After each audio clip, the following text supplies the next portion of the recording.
Welcome, everybody. We are so pleased to be running this event tonight to celebrate the work of Leo Panitch. My name is Gaia Sriskanthan. I'm an elected member of the NCG and the co-chair of Momentum.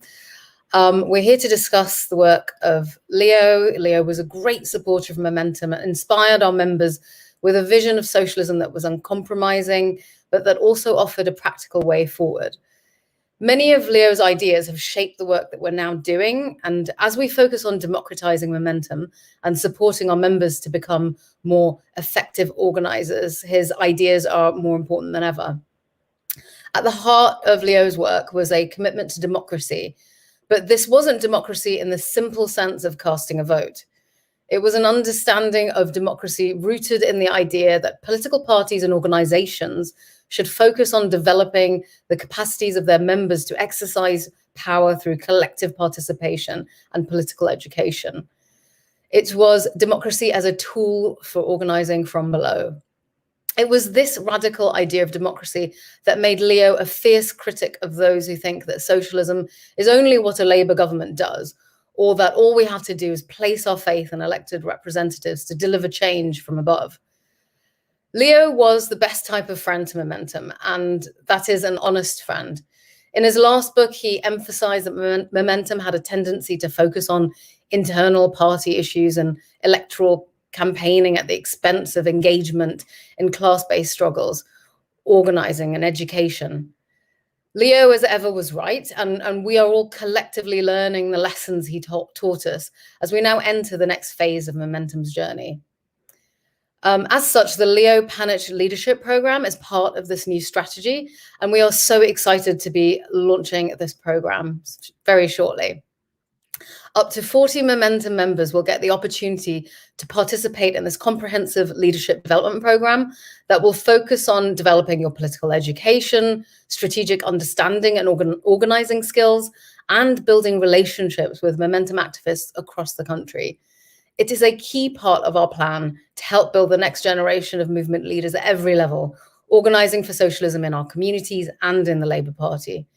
We are very proud to have this program named after Leo. We'd encourage all of you to find out more about the program and to take the step up and apply to be part of it. The deadline is a week from now. But now I'm very excited to introduce today's participants who will be discussing Leo's legacy with us. We have Sam Gindin, who is a former research director of the Canadian Auto Workers from 1974 to 2000. He was a close collaborator with Leo and together they wrote The Making of Global Capitalism. We also have Hilary Wainwright, who is the editor of Red Pepper magazine, a socialist feminist active and a longtime friend of Leo's. Joining us tonight from the US is Bhaskar Sunkara. He's the founding editor of Jacobin magazine and one of the leading political commentators in the US, and someone whose thinking has also been influenced much by Leo's writings. We were tonight going to have Max Shanley. Sadly, he couldn't join us at the last minute, which is a real shame because, as many of you may know, Max was a key person in the foundation and growth of Momentum.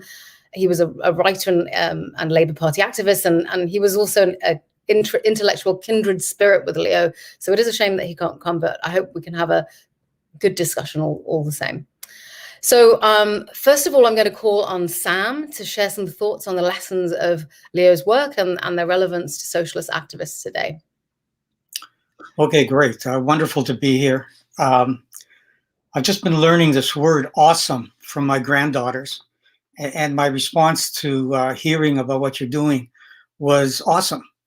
There is nothing more important to Leo than the making of socialists, and especially the making of socialist organizers.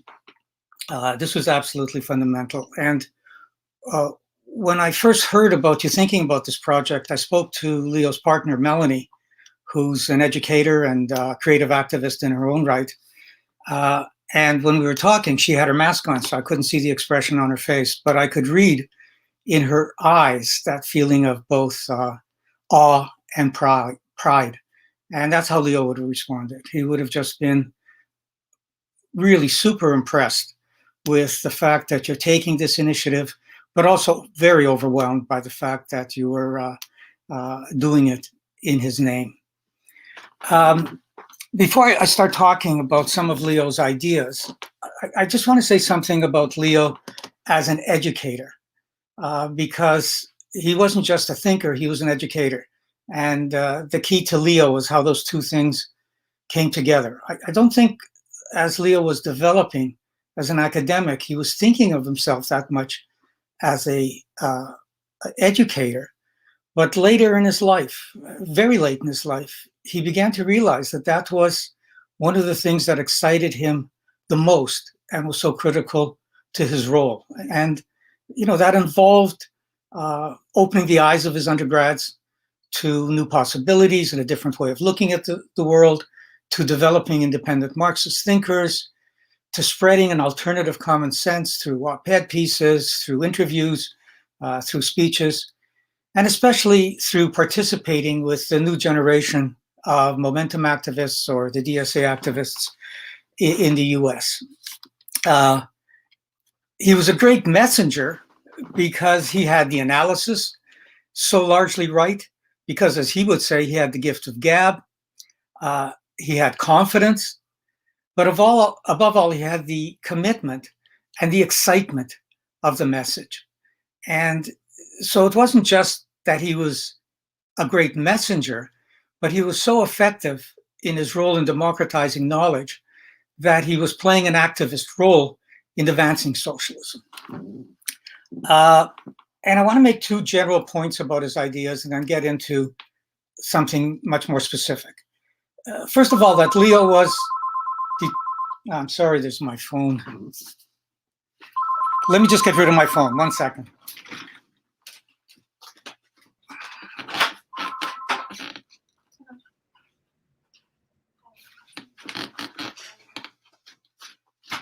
Sorry about that. Apologies. Leo was determined to put the historical in historical materialism. And what that meant was thinking long-term, recognizing that capitalism is still developing. It's not on its way out. It's still developing, and that's what we have to cope with. And that socialism, too, will be a long process. And the question isn't looking back at how changes happened in the past to try to copy anything, but to learn from the past experience.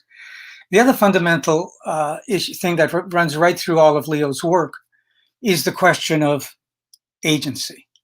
That the working class is very much made by capitalism in specific ways, in, quote, its own image, with contradictions, of course, but it must be remade. That's the critical question. And remaking means both personal transformation and especially collective transformation, each of which needs some kind of an organization, a party that puts that in perspective and strategizes around those questions.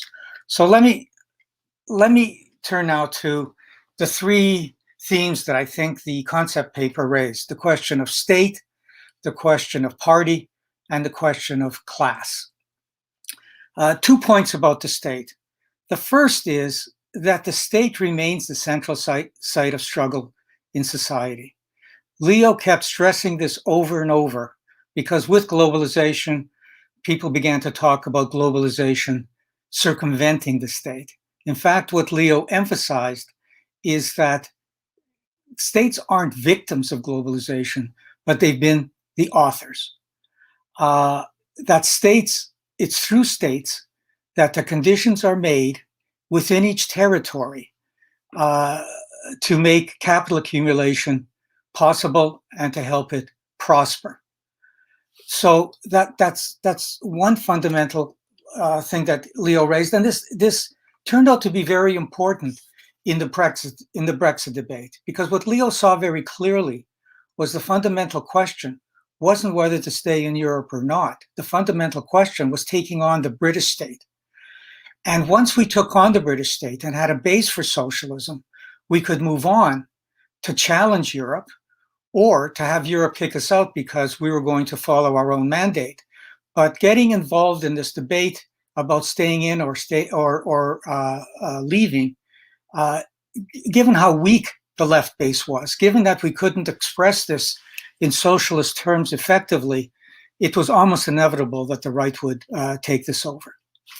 The second thing that is so important about Leo's theorization of the state is he emphasized the transformation of the state, not just the takeover of the state or the change of its policies, but this profound process of invention in terms of inventing a different state. The capitalist state developed historically. It developed certain capacities.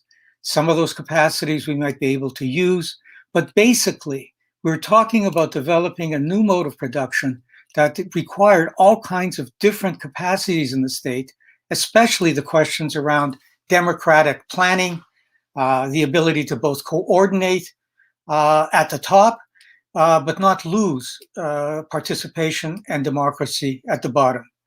And the issue then becomes, for parties, when they get elected, how do they deal with these three dimensions of getting elected? One is you have to govern in what is still a capitalist context. Second, you have to build your base because the base will have been perhaps built strong enough that you can get elected. But to transform society, the base still has to be strengthened. And then you have to think about transforming the state. And the problem is that there are contradictions in these three demands. And there's a bias, especially in social democratic parties, for the question of governance to dominate, to begin to see the question of transformation in either superficial terms or too far down the road, and to see the question of developing the base from below so it can actually pressure the state and have to deal with the demands that it's making as a headache, as a problem, rather than something to develop.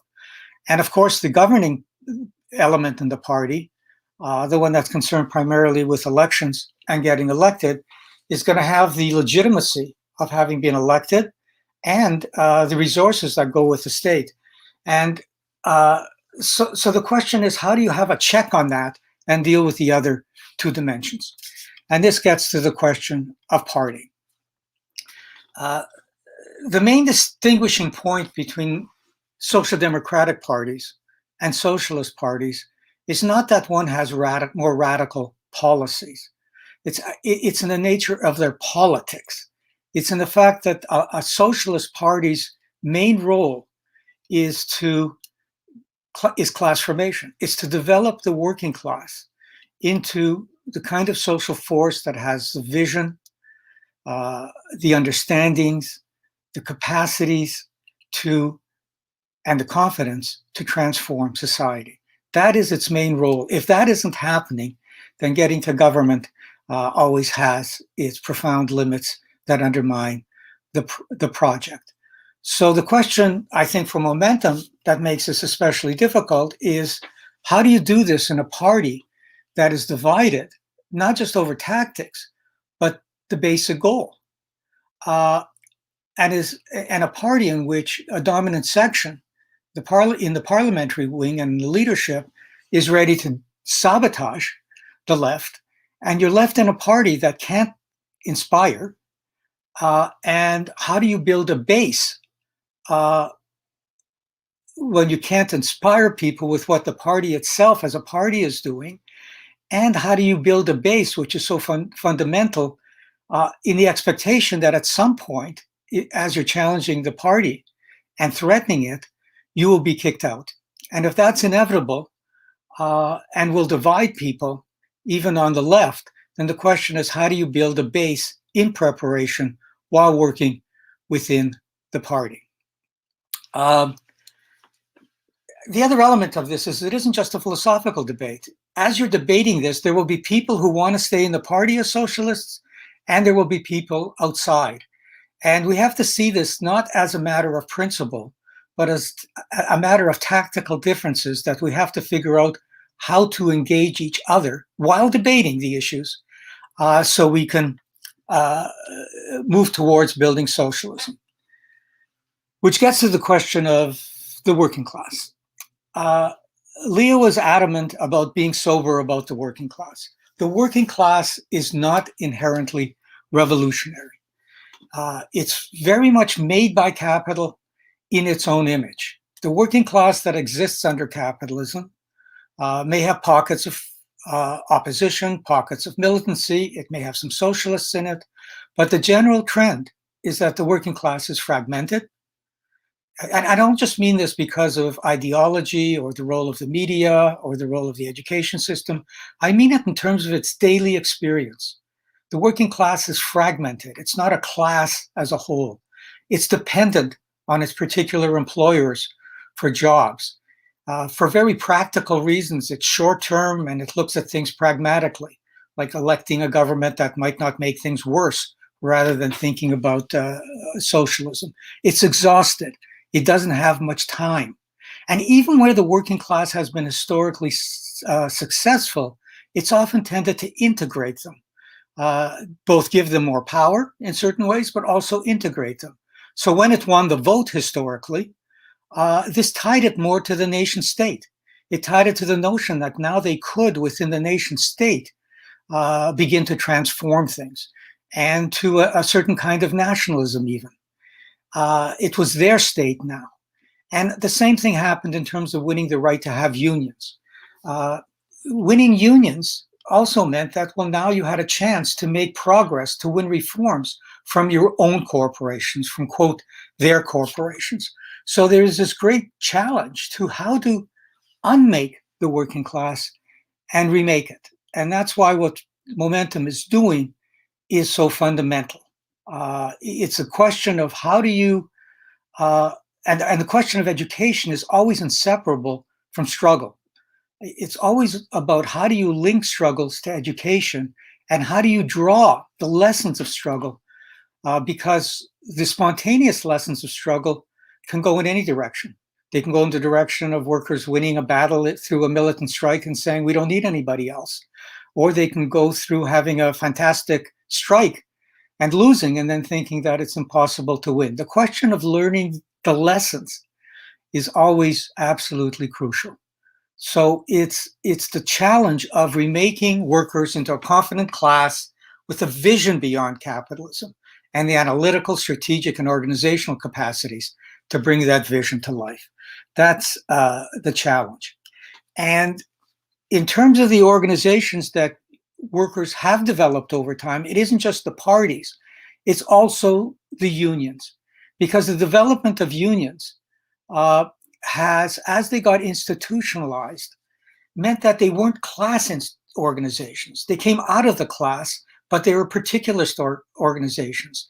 They represented their particular members and tried to advance their goals. And that was even true when they were very democratic. Sometimes very democratic unions can be even more pragmatic.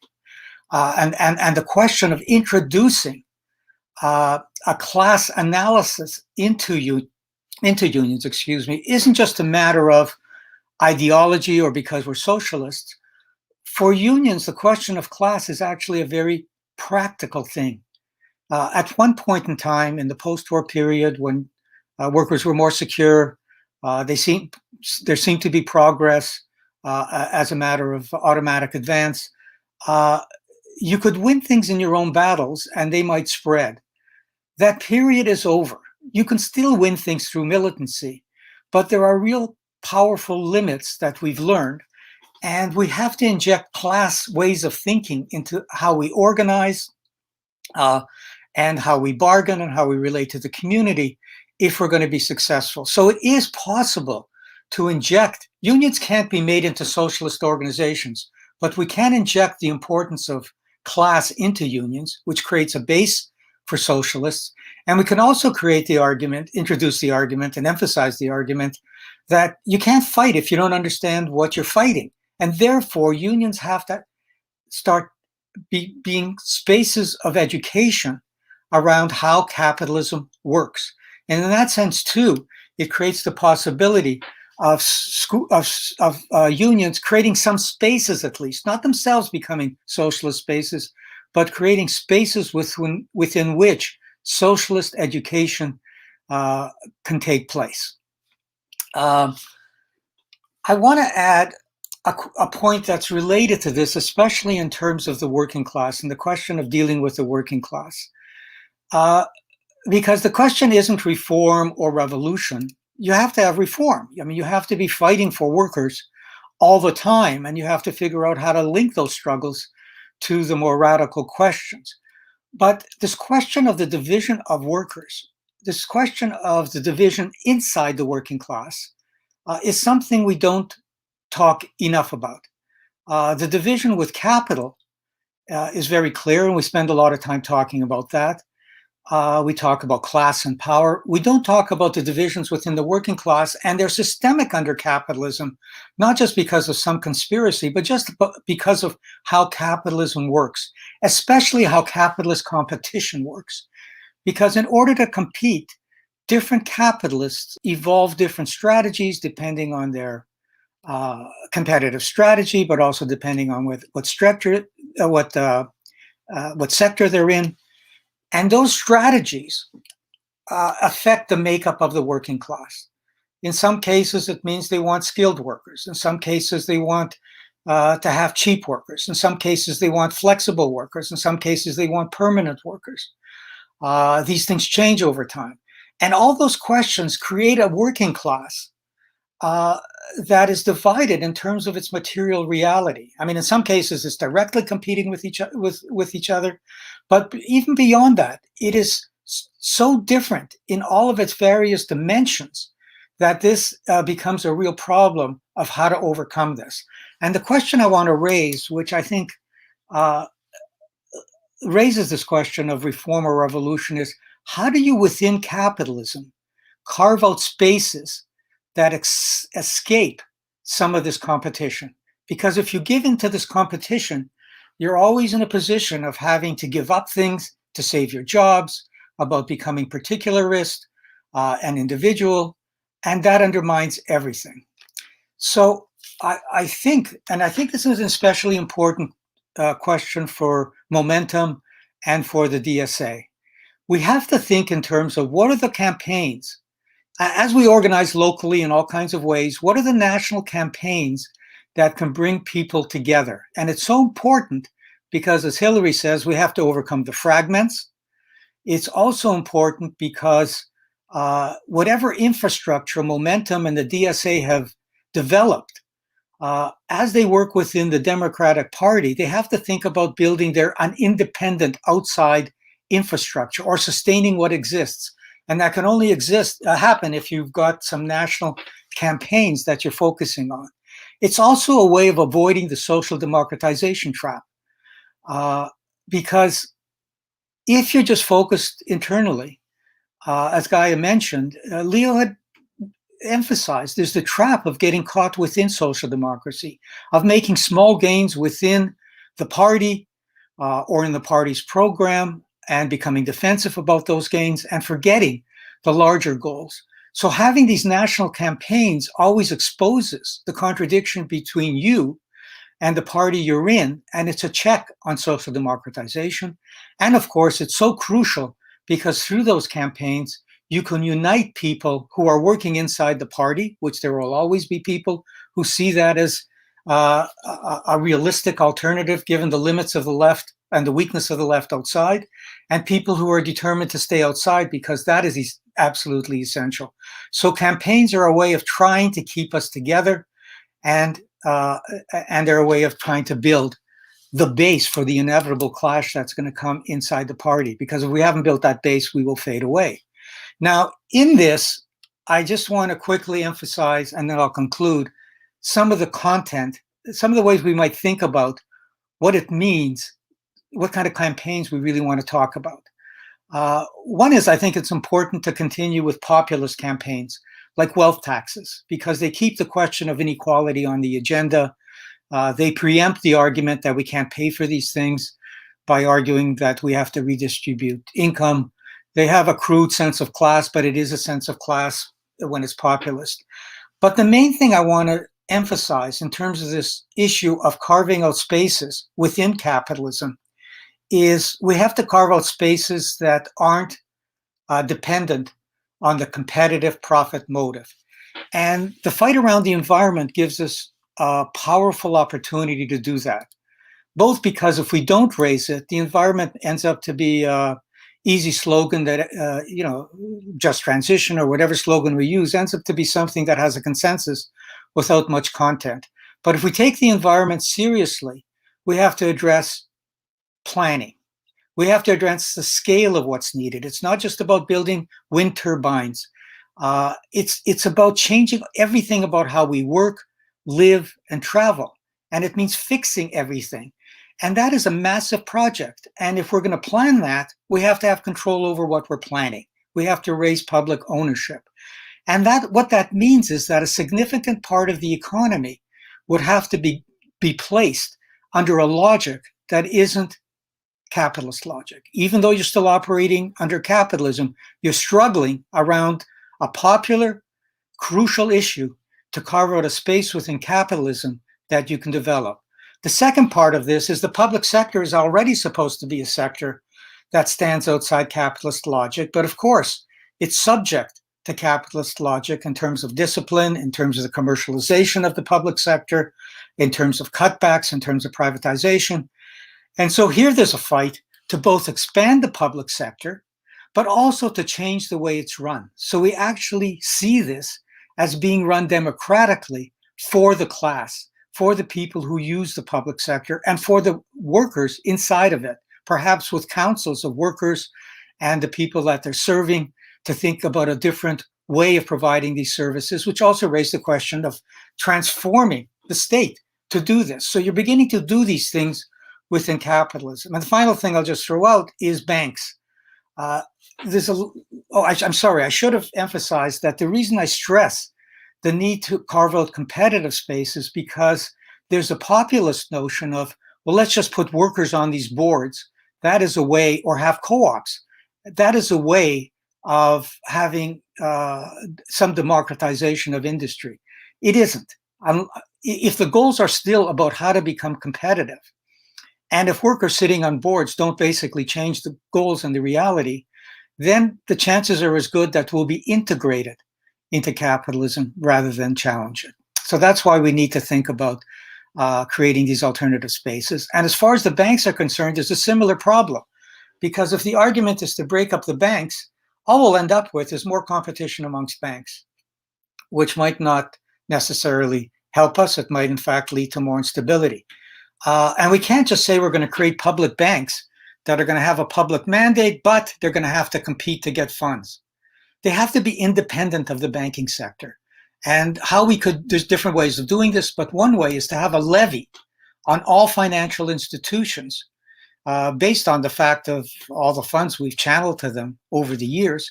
And that levy would be given to these public banks so they would have the funds to do what they wanted. And then they could be, in democratic ways, both locally and nationally, address the question of what should our priorities be. Can you tell me how much time I've got left? If you could wind up soon, that'd be great, Sam. I mean, okay, I'm just going to wind up with something I had written soon after Leo died that's just coming out, and it'll just take me 1 minute. Leo, the sober optimist and anti-utopian utopian, struggled with the contradiction between the timescale of our lives and the timescale of socialism. But it didn't deter him. He died as angry as ever over what capitalism did to human potentials and as determined as ever to search for how we might best respond. What could be better than to live life as if socialism was possible? What could be more meaningful than to enjoy one's life in all its rich dimensions while also working with comrades to contribute to the eventual achievement of an egalitarian, truly democratic world that only others will see? Can one get any closer to immortality than this? Thank you. Thank you so much, Sam. That was incredible. I think you did such a good job of setting out some of the central challenges that we face, noting the challenge of building and consolidating the base in a politically hostile environment with a depleted working class and addressing those divisions within the working class, which goes across borders, of course, which is another reason why it's really great that we've got speakers from the US here and Canada. I think, you really raised a lot of the issues around what we need to do in terms of addressing the situation, in inventing a different state, having having action around democratic planning and coordination from below to really transform the state. And you know, you touched on the banks as well, the need for new institutions that actually reflect this reality, and the critical need to make those links between you know, education as well and struggle. So thank you so much for that. There was just so much to consider in there. I'm going to now pass this on to Hilary, who's going to give us something more to think about. Mute. Okay, so it's amazing to be here and absolutely wonderful to follow Sam, who was a kind of brother to Leo, and a real, you know, they worked together so much. So I mean, this is an incredible, it's just a wonderful initiative. I know he would have been so happy.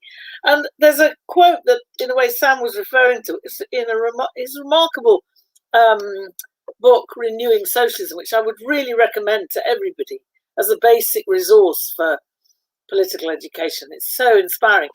And in it, he says, many of the people on the left who feel despondent today and take seriously the talk about the death of socialism are only acknowledging that their death is likely to come before socialism does.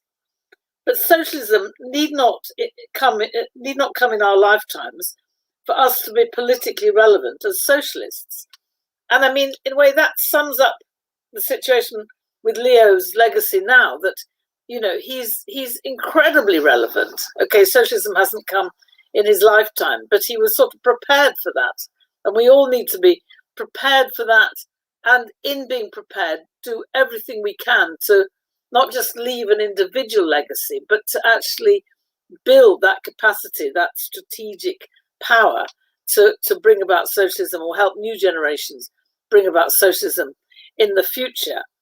And I think as Sam said, that the question of capacity building and political education became more and more important with every, in a way, not just every struggle and every campaign and every political project that Leo was part of and commented on or was engaged in, because he was always engaged. You know, every kind of struggle that he observed, he was also part of. So, you know, Syriza, the struggle of Syriza in Greece, the struggle of momentum here, you know, he would not just come and talk, as it were, from on high, but actually be part of. And I think, you know, as I was preparing this, I was thinking, well, actually, in a way, the point about Leo's life is that actually it showed that political education isn't just a kind of another part of an organization's agenda.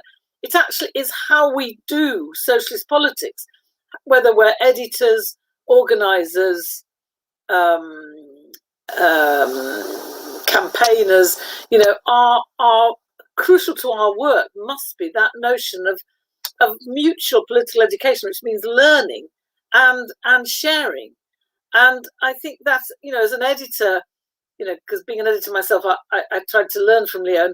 And as an editor of Socialist Register, he was always learning and educating. So he didn't just like commission an article. He would put you in touch with somebody else that was working on a similar topic.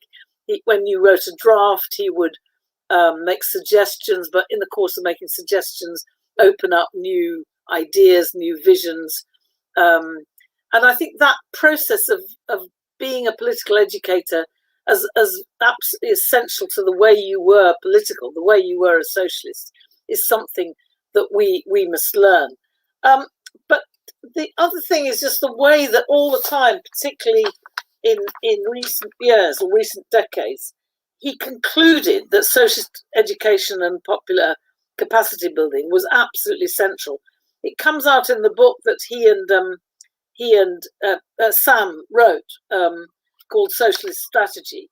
And they concluded that if a socialist government is not to be stymied by the inherited state apparatuses, decisive focus on developing the agency, as Sam stressed, and capacity for state transformation will be required.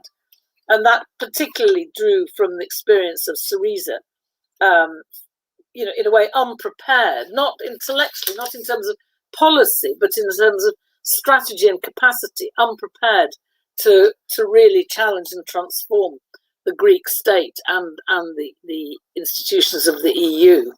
And in a way, I'd adapt that to our problem in the UK, particularly following the defeats of 2015, and say that in a sense, one could say that if a socialist leadership is not to be stymied by a parliamentarist party, then a decisive focus has to be on developing the agency and capacity for party transformation, for organizational transformation. And I think that this is the challenge now, because I think that, I mean, this is kind of obvious, and in a way what many of the present leadership of Momentum concluded from the defeat and made the basis of their platform, which is that it was never enough simply to elect a socialist leader, and that maybe we did slightly underestimate the difficulties in transforming the party. And here I think that one has to learn from Ralph Miliband's book, Parliamentary Socialism, but go beyond it, because I think that what we learned in the whole period once Corbyn was elected up to the moment of the defeat in 2019 is that parliamentarism that Miliband analysed, you know, it's not just a set of institutions, it's actually a culture. It became an institutional habit, historically entrenched, not only in the procedures for electing the leader, but at all levels of the party, from local constituency party through local government to parliament and the national institutions of the Labour Party. It's a culture of priorities materially enforced and reproduced through the habits of everyday political and electoral organising. So it's evident in the way, for example, that during election periods, all party meetings, you know, I mean, I was really shocked by this, all party meetings, all debate, all politics stopped, you know, just in order to engage in the election. And it was actually called, it is called Purda before the election. And then the kind of like the climax of this was when the Duke of Edinburgh died, for Christ's sake, and everything had to stop. You know, political campaigning had to stop.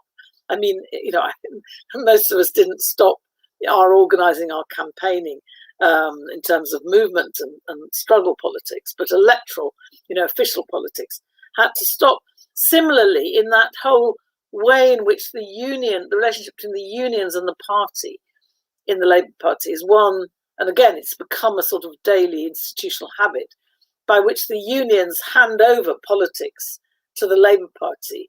So there's a deep depoliticisation of the unions, and that again is one of the things that we need to overcome. So in a way, we need to overcome and not be entrapped by not just parliamentary institutions, but a sort of parliamentarist culture, one that, you know, given the British state is one in which we're not subjects, we're not agents of our own politics. We are, you know, subjects in the sense of, you know, subjects of Her Majesty, Her Majesty's opposition, and all this, and not actually citizens. I think we face a particular problem.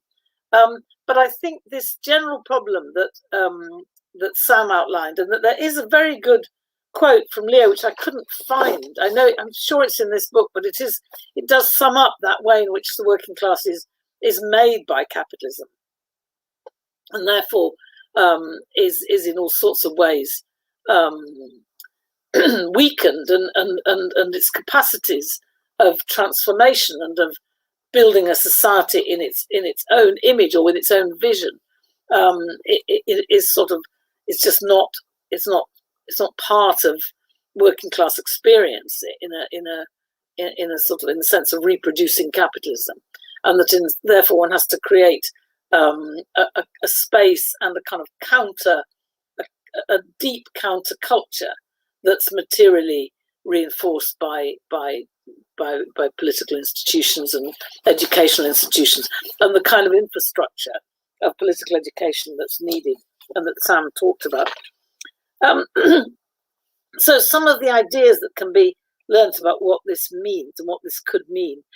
I mean, I think a number of points. One is this whole point about what can be done, as it were, within capitalism. That you know, there's a lot of, or has been historically, a lot of talk about transitional demands, transitional policies, structural demands, Gortz, transitional demands, Trotsky, that whole idea of demands that capitalism can't meet, but the process of struggling for them shifts the balance of power. And I think that maybe one's got to talk more, one needs the policies, but one's got to talk more about transitional processes, transitional strategies, that in a way policy is important, but strategy is different and is equally important. That policy is something that's done in government, but strategy is something that's about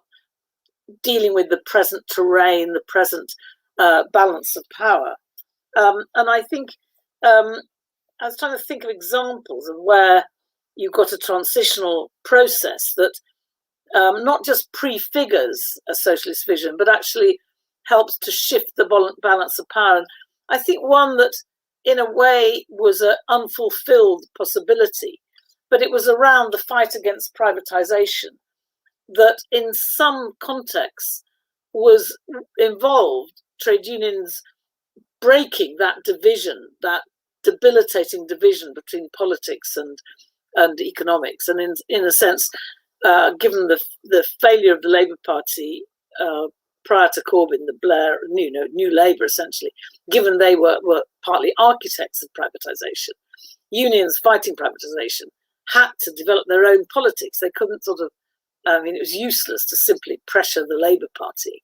And so you got quite a few interesting cases of where the unions developed their own plans, their own proposals for democratizing the state, transforming the state in a way that was beneficial to the public, maximizing public benefit rather than private benefit, private profit, and that in developing these plans and these alternatives and being successful. I mean, the case that I knew about was in Newcastle, where the process of developing an alternative to privatization built it as a participatory, highly politically conscious actor that in the end won the struggle against privatization of this particular part of the council, and laid the basis for, if there'd been a Labour government, and this strategy had been spread. But of course, Unison nationally, was not particularly supportive of that kind of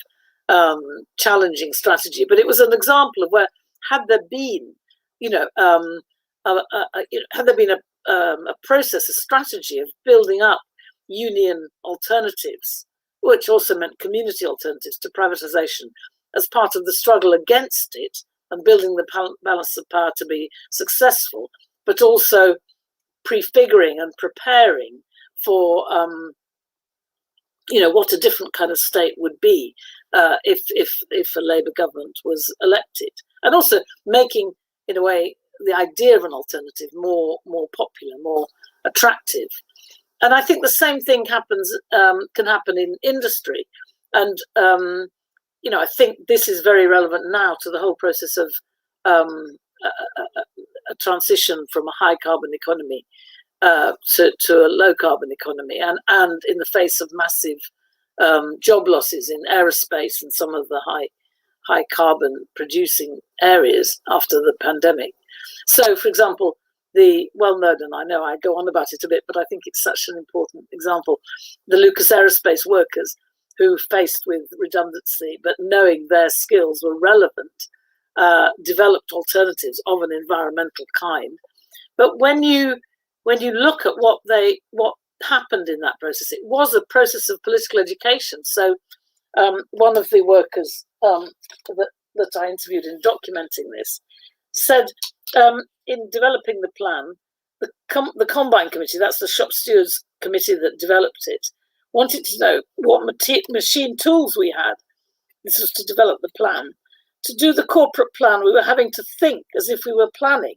It really made the shop stewards sit up, i.e., it was a form of political education. And what I'm getting at there, building on what a lot of what Sam said, is the idea of initiatives now that originate with the need to defend jobs, conditions, and basic rights, but struggles that in the process actually begin to act as if we were socialists, as if we were developing the conditions and nature of a socialist economy. So that idea of planning, and I think now this could be a really important area for momentum.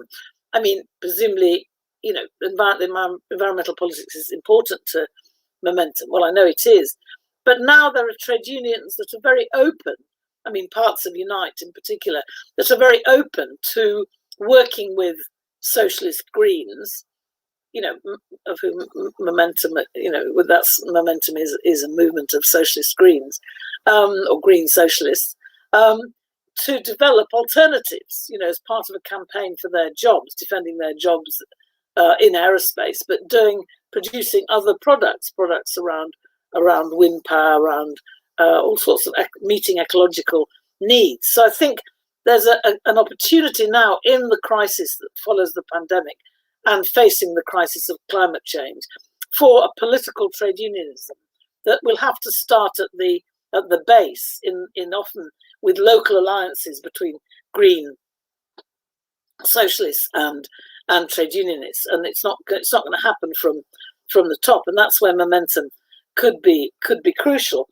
And finally, I think that these kinds of struggles that are political in their very being require a kind of a different way of organizing, that has reflection, critical reflection built into it, or you could call it consciousness raising. I mean, in a way, I would learn a lot from the women's movement, where our way of organizing involved periods and moments of what we called consciousness raising, sharing experiences and critically and collectively examining them and what we could learn from them. And I think there is a tendency on the left to kind of move from campaign to campaign without the discipline of moments of reflection. And I think that, you know, that does need to be built into the way we think if we're going to be building organizations that are all the time developing our capacities. And I think in terms of momentum, I mean, I don't want to sort of prescribe, and in that sense, I think a lesson from Leo is that idea of sharing ideas, never sort of saying, you know, this is what should be done, but making kind of suggestions. And I think now there is this problem that Sam reflected on, of, you know, obviously some people want to leave the Labour Party. They've just completely had enough. I completely understand that.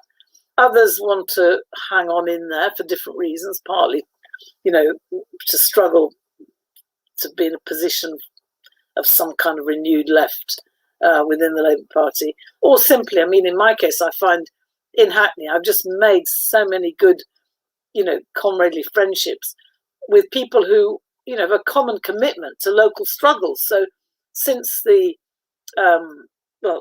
pandemic, really, I've been involved, and not just me, but many of us in Hackney have been involved in campaigns against privatisation, against the sacking of teachers by absolutely gross private education companies, and we meet on the picket line and in campaigning contexts, not actually in Labour Party meetings, but we've got a kind of comradeship that's come from, in the past, being part of the Labour Party, part of Momentum, part of the Corbyn movement. And I'm wondering how far we can develop that idea of a common movement that's based on initiatives and campaigns that bring us together, without really the question of one's party card being at all the dividing issue. I mean, Sam himself has written about this and talked about the idea of a structured movement. And I think that's what's needed now. We need a movement that is autonomous. It has a really deep autonomy from the parliamentarism, the electoralism of the Labour Party, that isn't, dogmatic about being not involved. It's not saying, we won't be involved in the Labour Party, we won't work with people in the Labour Party. It's about saying, actually, the division is not between those who are inside and outside the Labour Party.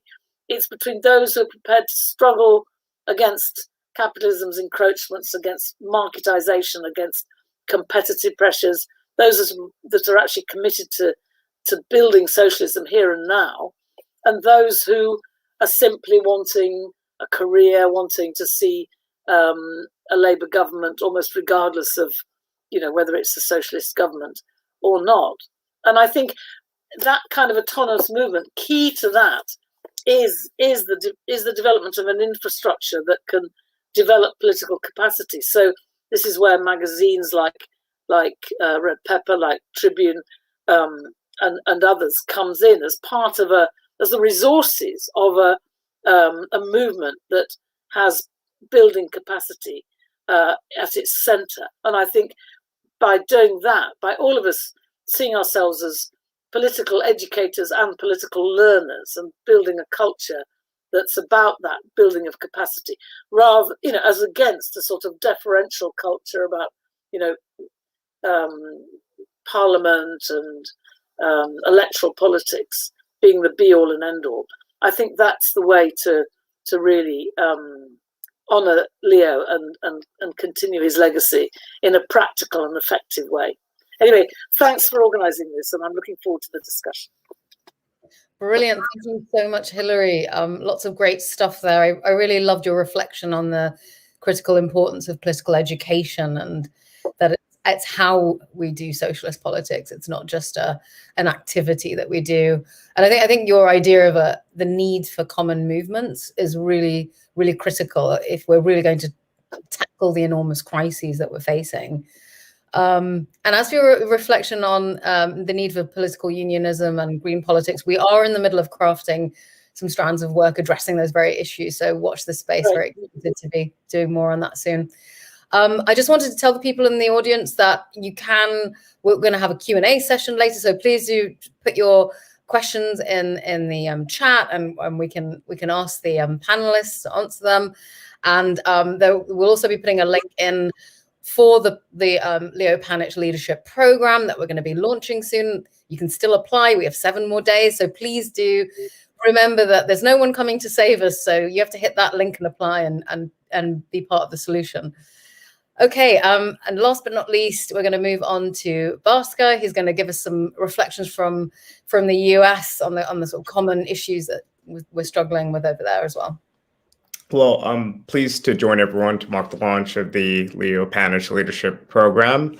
And at a personal level, I can't overstate how much Leo meant to me, how much I learned from him, and how much I, valued the happy times we spent together. I knew I'm 31 now, and I met Leo around a little bit more than 10 years ago. So nearly the entirety of my adult life, I was able to appreciate his comradeship and also his contributions at intellectual, political, practical, socially, at every level to the development of Jacobin. Then, of course, through Leo, the connection to Hilary and Sam, as well as Greg Albo and others around the Socialist Register milieu, a project that I think everyone on Momentum should be familiar with, and was very foundational to my thinking about socialism and the prospects for transforming the world for the better. And I think has left a really important legacy more broadly in the Anglophone left, if you want to put it that way. I think Sam and Hilary did a wonderful job capturing Leo's efforts at both popularizing the socialist critique and also developing a cadre of socialists around him, with both his personal charm, which was considerable, and his intellectual abilities. He was someone, which is quite rare, especially on the radical left, who could criticize your ideas, but then at the end of his criticism, you were somehow more endeared to him than before.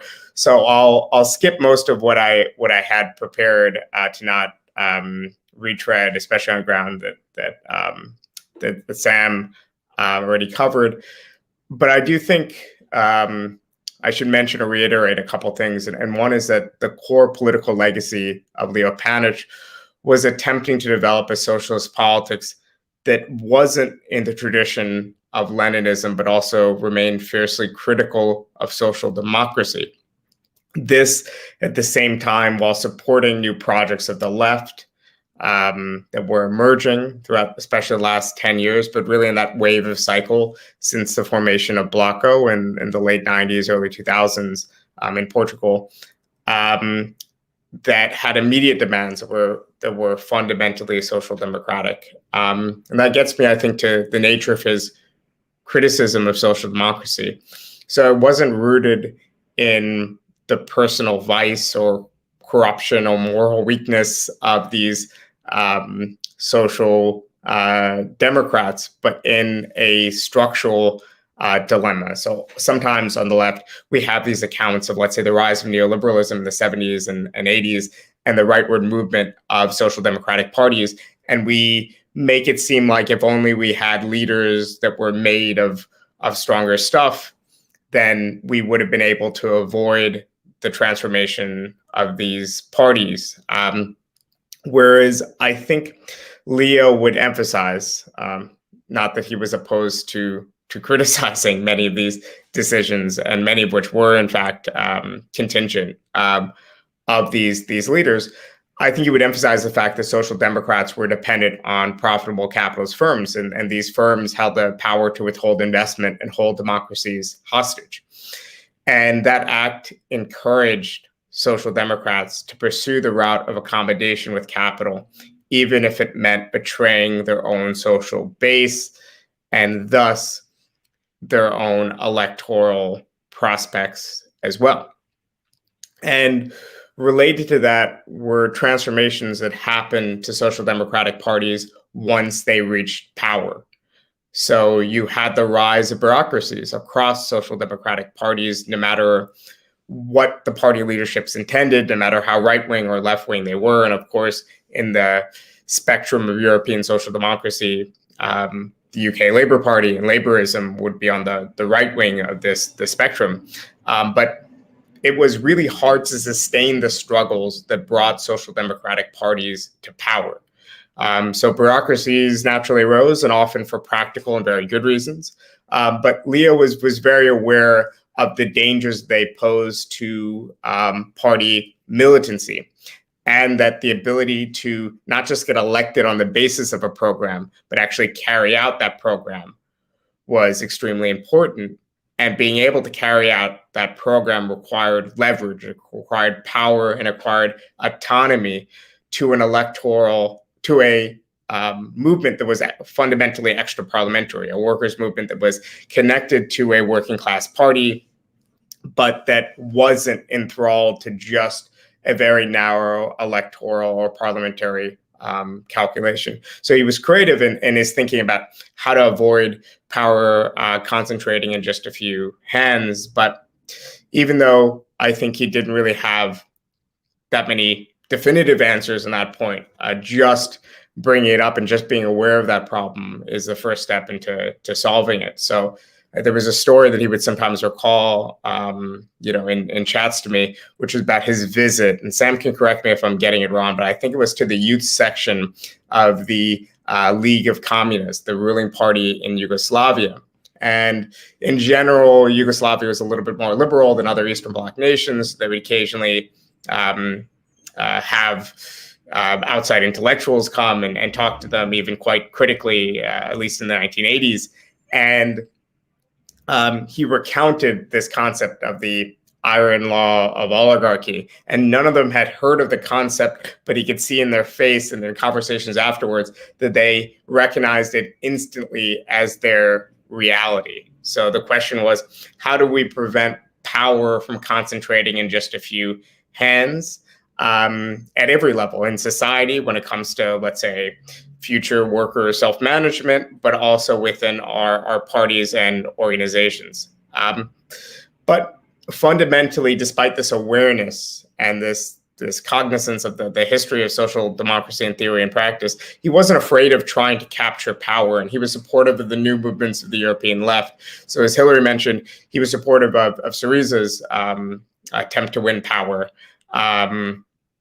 He was supportive of the Podemos effort and other left populist efforts. He was just aware of their contradictions. So especially in the Syriza case, I think what was interesting is that it wasn't that he was excessively soft on the government. I mean, we had some disagreements as far as when exactly that government reached the point where the left should no longer support it.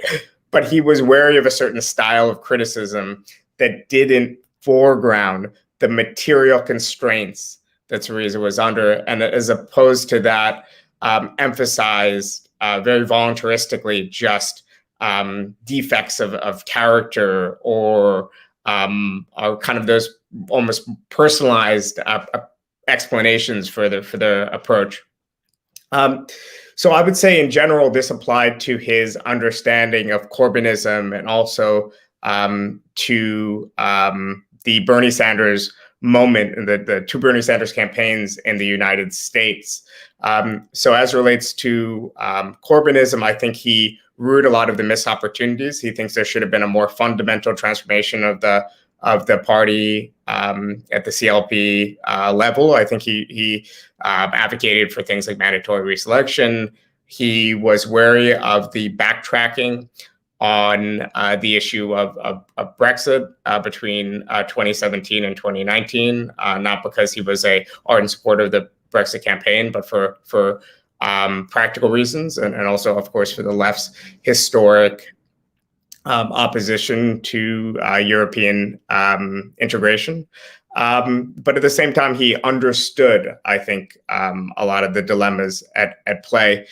And in the same way in the US, he was very excited by the Sanders moment. He appreciated how much Jacobin and myself were embracing the opportunity to engage with that period in American politics. He was always concerned that people, both his friends within the youth section of the Labor Party, like Max Shanley or myself in the US, he reminded us at least not to just be social Democrats, to not capitulate any of our long-term objectives or any of our views and to gain short-term advantages in the electoral sense and others. And he did that at the same time while critiquing the other extreme, a sectarianism that was leading the left nowhere.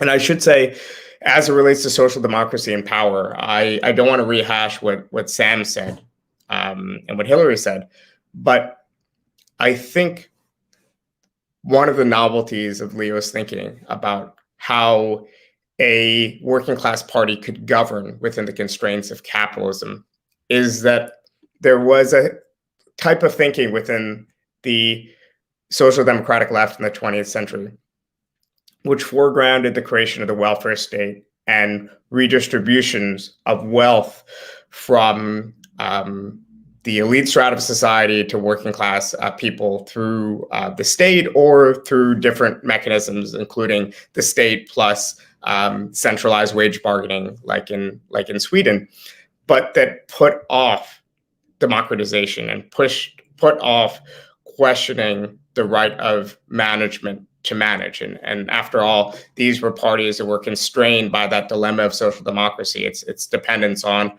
profitable capitalist firms that I mentioned earlier.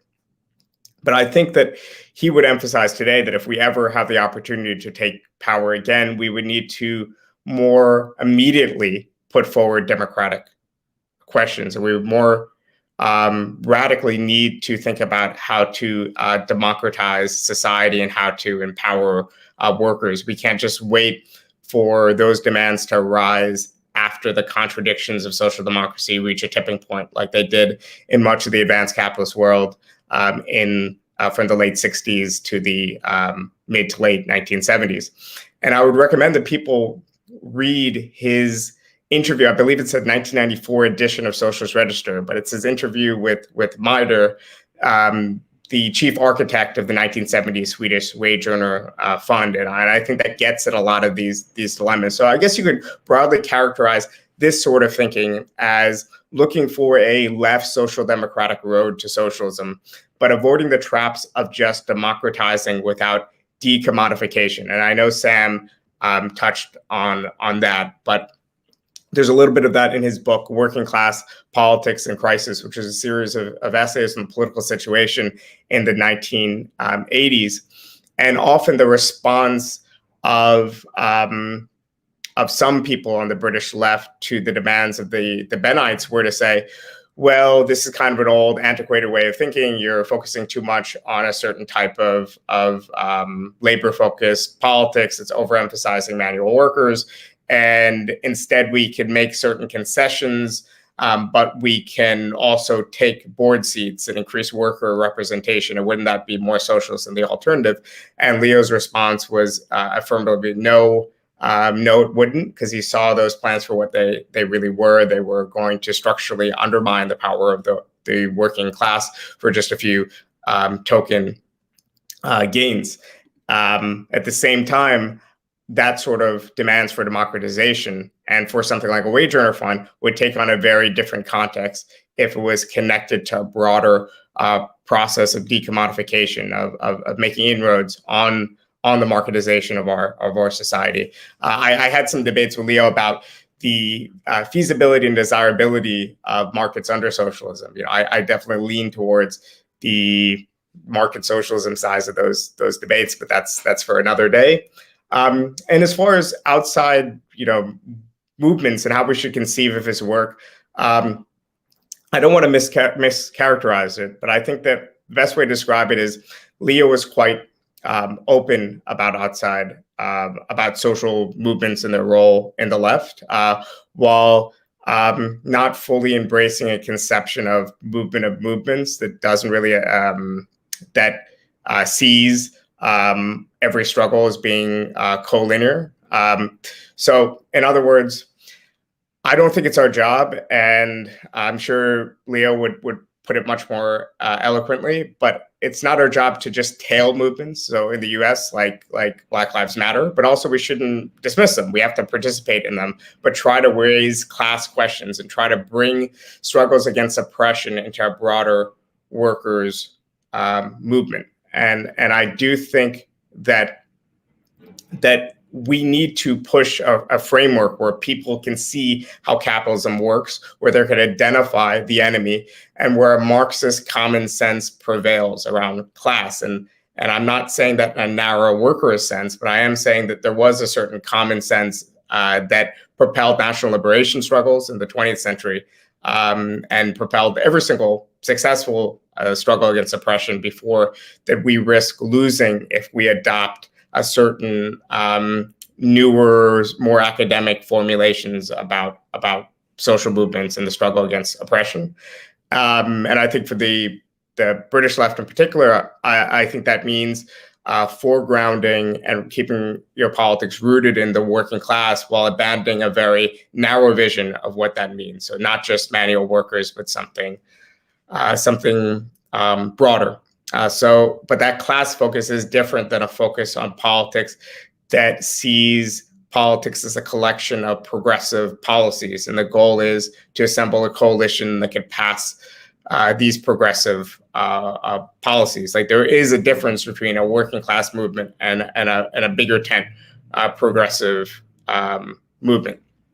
And I think there was a lot of worries on Leo's part, among many others, on not just the backtracking on the Brexit question, but also what it meant to labor, historically labor seats that could be lost. So a lot of our last conversations were about class de-alignment, both in the US and in the UK context. So if you look at France, if you look at a lot of other countries throughout Europe, once you lose traditional working class seats, it's very hard to win them back. It's not a question of nostalgia, it's just a practical matter that part of our task is to combat this class de-alignment and to figure out how to make the issues on which we're strongest most salient, and how to avoid just capitulating to the idea that they're lost forever. Because I think there is something to our core democratic socialist argument that they can win just about anywhere where there's working people suffering exploitation and oppression. Obviously, how we go about that is the complicated question. And I'll just wrap up by saying that fundamentally, Leo's project and the project of the Socialist Register was not about just how do we win doses of socialism within capitalism, but how we win a socialism after capitalism. And I think that horizon makes us stronger fighters for reforms in the here and now. And it also, I think, leaves the door open for the type of movements, the type of transformations that can liberate humanity forever. So this is the connection between long and short. And I do think that it's impossible for us to be the type of fighters for reforms and day-to-day improvements in the here and now without having that broader vision. And I'll just end with a quote from a conversation I had with Leo about a year and a half ago. And Leo, reflecting on the defeat of Corbyn in the December 2019 election, said that, quote, "I'm never too optimistic, but I really believe that this new generation is taking a historical responsibility upon itself.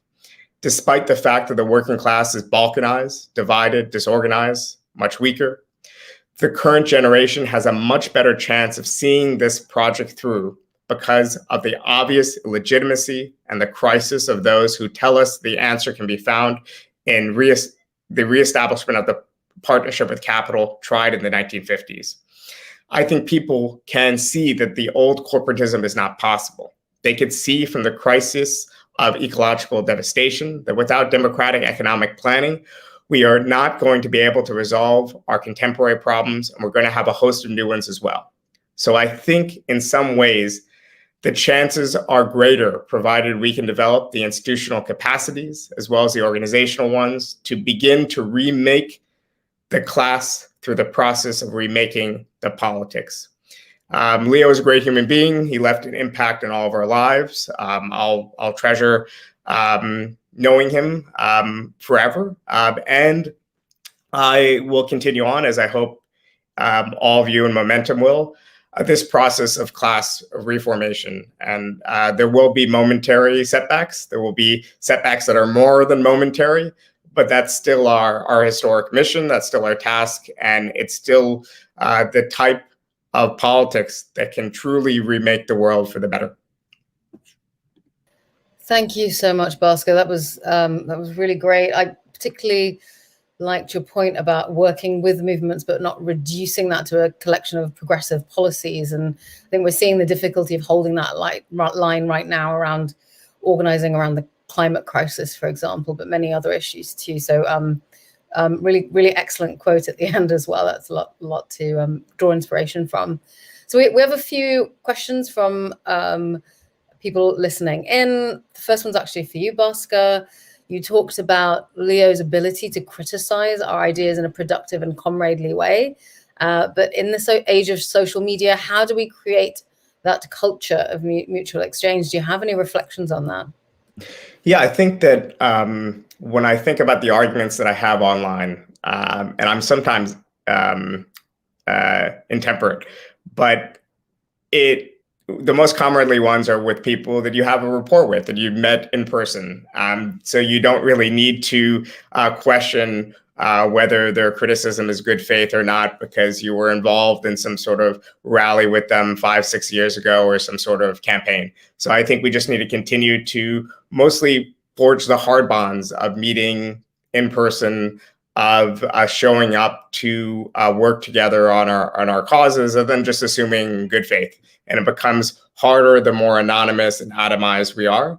And I think there is something within social media itself that encourages us towards polarization, which is fine for when we're criticizing our opponents on the right, but it's not the best way to resolve debates or disputes within the left. So I think the face-to-face contact and the in-person stuff is really important. And hopefully soon we'll be able to once again resume all of that work. Thanks, Bhaskar. And I think it's also related to something that Hillary was saying about, changing the culture of politics. And I think those two things are quite related in some way too. And I think in Momentum, we feel that it's also part of our role to be part of that change. So we have another question here that I think I will give to Sam. It's about how do we achieve the scale required to genuinely be agents in driving new processes of class formation? Yes, good question. I think that there were points made earlier about how difficult it is because, especially in England, when you think about the North, East, how much we've lost. The working class, socialists were embedded in the working class in the past, and the destruction of that is incredibly costly. Part of that was just the industrial restructuring that closed facilities that used to have stewards who were communists, radicals, left laborites. And part of this was just the role of the Labour Party itself, trying to isolate and destroy the left. And it is going to be very difficult to revive that. And part of the reason is it can't just be revived with better arguments. One of our problems is how do you have access to the working class? And that involves a question of being embedded in the working class. And that can only happen through people going into workplaces or in their own workplaces, actually organizing and living in those communities. So I think the answer to the question is things like what Momentum is doing in terms of developing socialist cadre are fundamental. You have to have socialists around who can spread the message and who are organizers. And I think then you need to form educationals which aren't cadre, but which are transitional, intermediate, that bring people together who are maybe militants in unions or militants in the movement and speak to the limits of what they're doing and moving them as a result of that to a larger commitment to socialism. So you're spreading a base of activists, and then that can go along with the popular education. And the popular education has to happen through both campaigns. That's why campaigns are so important. And as Hillary said, it's not just having a good campaign. What do you need? It's thinking about how does that campaign work as a new kind of politics in terms of people participating. And then there is this really large question of having access to the working class and getting embedded in the working class, which is an organizational question, not just a question of policies. Great, thank you so much, Sam. So we have a third question, and I think we're going to sort of close out with this question. And it's what do you think Leo's advice would be to Momentum in this difficult period that the UK left now finds itself? And there was also a related question in the chat about the trend for people to become more right-wing as they get older, and I think that speaks to the sort of demographic challenge that is part of that broader challenge. So what I might do is actually I'll bring in Bhaskar first, but maybe the three of you could leave us with some words of wisdom as we close out tonight. Well, I think I should defer particularly to Hillary on the question of what Momentum should do. But I think that a lot of the challenge has already been accomplished, which is creating an institution that will last. And Momentum was incredibly important with getting Corbyn to the leadership. It was important during his years in the leadership, and it remains important now. And in previous cycles of struggle, we might have not thought to build those institutions. So I think it's extremely important that we have them. But I do think an orientation towards class struggle and towards thinking about how we make our strongest issues the dominant questions of the day.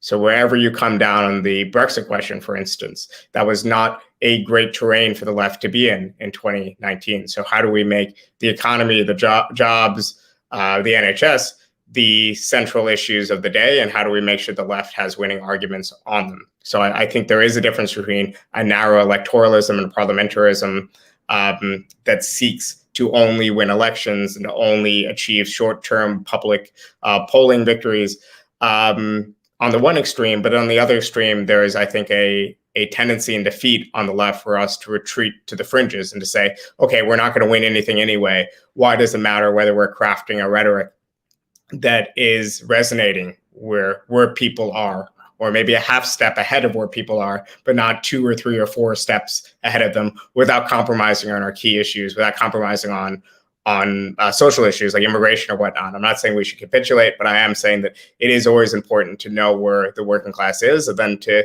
say that our goal is to organize and win over this working class in all its different forms.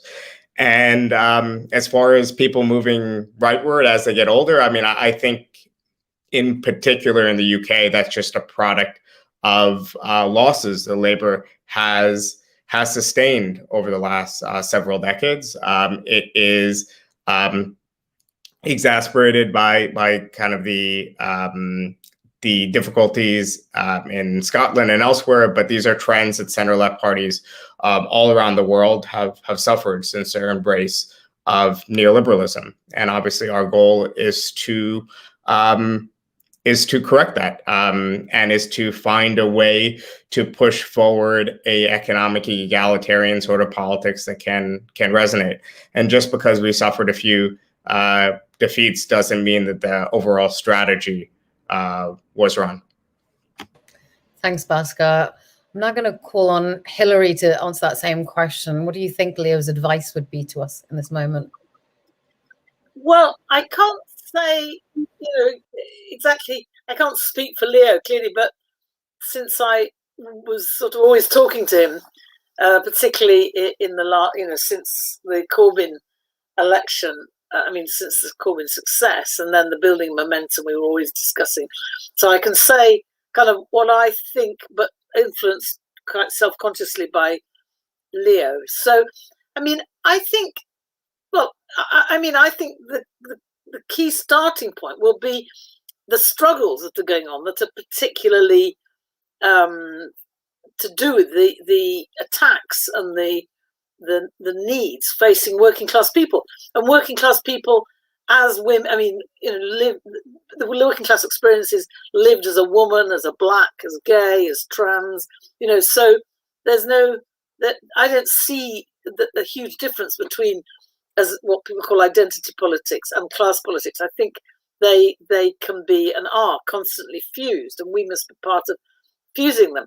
But so if we start from the struggles that are facing working class people in all their different parts of their lives, and whether it's precarious workers who are precarious and it's a matter of rebuilding their organizations, or workers facing sackings and victimization, for example, by private companies in education and so on, or whether it's privatization. We need to be immersed in those struggles. We absolutely need to be organizing in support of those struggles. And then I think momentum should be the people that, with others on the left, who are saying, let's create some space to discuss all the wider issues. It's not as if people know all the time what's to be done strategically. So we, in momentum and on the left, can create spaces of reflection and of questioning, through which those strategic and policy and vision issues can be discussed. So combining engagement in the day-to-day, the early morning picket lines, the demonstrations, with then taking an initiative and organizing a teach-in or some kind of educational event that involves the activists on the front line themselves, sharing their experience and sharing the questions that arise from that experience with others who've maybe been through similar experience, or socialist academics or thinkers who've done research related to the issue. I think the momentum needs to be the people who just create those, who stand back a minute and say, as well as being immersed, they're also saying, okay, let's create some space for some reflection and discussion about what can be learned from the past, what are the issues that are really going to, hit the contradictions in the enemy. What are the ways in which we can spread this struggle and build alliances? All issues that need time and thought and research to answer. And I think that should be the emphasis. I mean, at the same time, there is the question of, like, often arising from struggles, demands to be made on local councils or on parts of the Labour Party. So that engagement with the Labour Party and with the unions should be related to and arising from the struggles, and sometimes challenging the culture of the Labour Party that's putting electoral politics, often almost counterposing it to struggles that might be seen to cause electoral problems, or struggles that somehow go beyond the limits of traditional trade unionism. We should be the people that create spaces that enable people to feel confident about actually going beyond those limits. I think Momentum could sometimes be doing more to create alternatives, to be working with, people who are engaged in struggles where maybe there's some space to create an alternative that isn't, competing with capitalism in terms of competition and the market, but is a different sort of vision, is prefiguring socialism in some way. And then on the question of getting old, given that I'm getting old, and I haven't moved to the right, I don't think one should generalize, because I think, you saw in 2017 constantly older people saying, actually, I'm going to support Jeremy Corbyn because I think what's happening to young people is unjust, and my young, grandchild or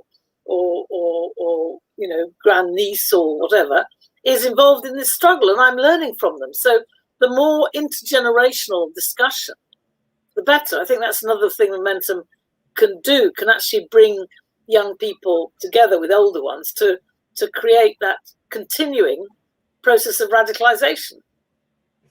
Thank you, Hilary. That was great. And we are trying to do a lot of that work of creating spaces for people to iterate and develop positions in a sort of collaborative way and open up that kind of space for our activists. I am going to call on Sam to close us out with a bit of a reflection on that question. What do you think Leo's advice would be to us, Sam?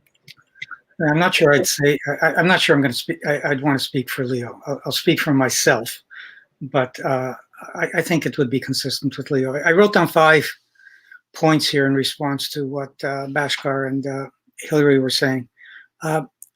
One is, I think it's really critical to think of the divisions between people who want to stay in the Labour Party and who are staying outside of it, because that'll change over time. There'll be different people in both camps. I think it has to be thought about as a tactical difference within a larger socialist movement, rather than fight that out to the end. Second of all, we really have to think about the question of unions. We have to find a way of penetrating unions with socialist ideas. There's very little education going on in unions, and when there is education, it's usually pretty limited. It's the kind of education that says vote for the Labour Party because the Tories will be worse. And of course, that should be part of can be part of any educational, but we have to expect more. And the question is how we do that. And I think it doesn't involve just convincing unions to do different educationals. It actually involves a transformation of unions. And I think we have to be serious about the fact that moving on socialism means a transformation in unions. The other thing on this question of identity politics and class politics, I think it's really important. I think it has really important implications for divisions that can get quite bad, and we have to take it seriously. And what I would argue is that if you really think in class terms, then class is a way of uniting people across identities. It's what they really have in common, rather than where the differences are, without erasing the differences. But part of speaking in class terms is to say that every member of that class is fundamentally equal in certain ways, and that we will fight for that equality, which means fighting racism and sexism, etc. And it also means, simply in practical terms, that if you're trying to win something for a particular identity, like better education for Blacks, you're unlikely to win unless you make it a universal fight and you join with the white working class, who also cares about issues about housing and healthcare and education. The other thing I really would want to emphasize is what both Corbyn and Sanders showed was the potential of moving people to the left. And we really have to think about not getting it pissed away. After those things were defeated, after those attempts were defeated, there was a base that we should have used we should have had cells set up in every major city and in some of the intermediate cities of people who are already committed to Corbyn and Sanders, and continue to make that the space that Hillary's talking about, but also a space with a certain direction. Because the movement to the right isn't just older people, it's a lot of people who are frustrated and alienated, and it's about the weakness of the left. It's about the right expressing those frustrations when the left couldn't. And we saw that with a number of people who were supporting Corbyn and Sanders for a while. And I think Hillary's point on this is very important. We tend to think of workers as individuals, but if we think of them as a family, then a lot of workers who have given up on themselves won't give up on their children. And a lot of older folks like myself are thinking about what capitalism means for their grandkids. So I think there's a real base if we're thinking in terms of the family as a unit or extended family. And the final thing is something that Bill Fletcher raised in the past, and it was about forming intermediate organizations that aren't parties, but go beyond mass organizations where you're in them either because it's a workplace that you work in or because of your identity.